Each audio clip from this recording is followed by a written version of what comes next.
Many of you know that we purchased this caravan off Dick Smith, famous Australian aviator, entrepreneur, businessman, and all-round aviation fanatic. And the places you see all on the side of it are where he visited when he flew around the world, not once but twice, which is no small undertaking with a single-engine aeroplane. So a lot of Australian history with this machine, but Dick named it after Sir Hubert Wilkins, which is the SHW there. And Sir Hubert Wilkins was another famous Australian aviator, World War I aviator. He also did a lot of work with the US Navy on submarines.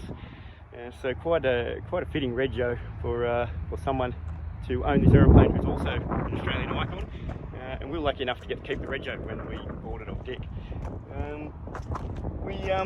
We bought this aeroplane when it had maybe only 1,600 hours on it, I think, from memory.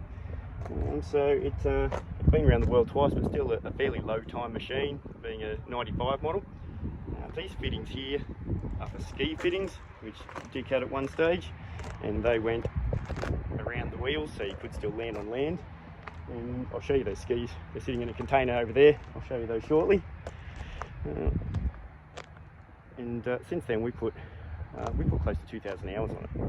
So we work it, make it look a little bit dirtier than it did when it lived its life in a hangar, and it now spends a lot of its time outside. Also retrofitted by Dick with the G600 equipment, because being a 95 model, it originally had the steam gauges. I'm just going to go down and get it some fuel, but wait till you see what I'm going to tow it with, which is kind of iconic really, I think. So last week we bought two tugs off Dick, one of which is this one, which was the original one that used to tow SHW when it lived in the hangar in Bankstown. I have already run it, so I do know it runs, so this is not really a will it start video, but we can pretend. But quite fitting really to have the same tug now towing the same aeroplane again.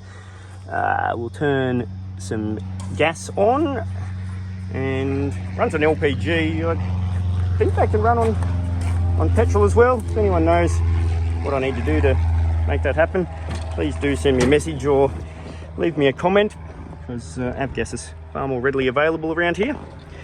Okie doke. 3 gears plus reverse. There's neutral. Put the clutch in just to be safe anyway. And contact. Runs like a dream.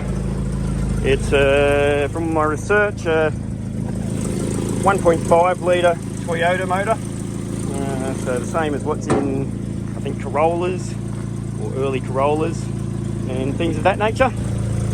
Let's go and see if it remembers how to tow SHW.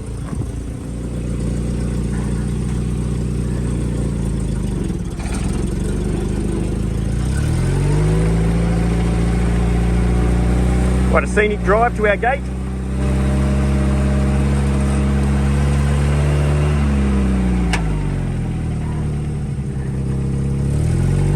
It's a maiden voyage through the gate.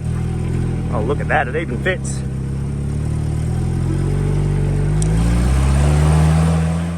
Towing a caravan, I always make sure I put the prop tie down onto the side of the cow there, so that the prop isn't swinging around and hitting the tow bar, and it keeps it up out of the way. And the other thing we've got to do is to unpin the rudder lock, because if we leave the rudder lock in, then as we turn the nose wheel, we're then basically stretching the linkages, because the rudder will be locked in like that, but we'll unlock it so that then we're not keeping the rudder in place. You can turn with the nose wheel. Look at us go. Now we're cooking with LPG.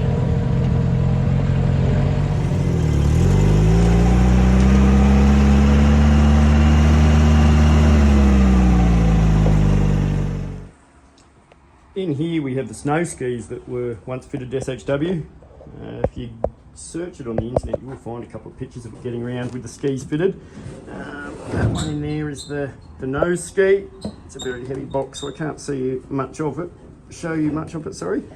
But you can just get the idea there, and if you look at the pictures online, you'll see that they fit around the wheels. Very minimally used. I think he flew it across to New Zealand and back again, and that's about all the skis we used for. It's, there in the bigger boxes below with the main wheel skis.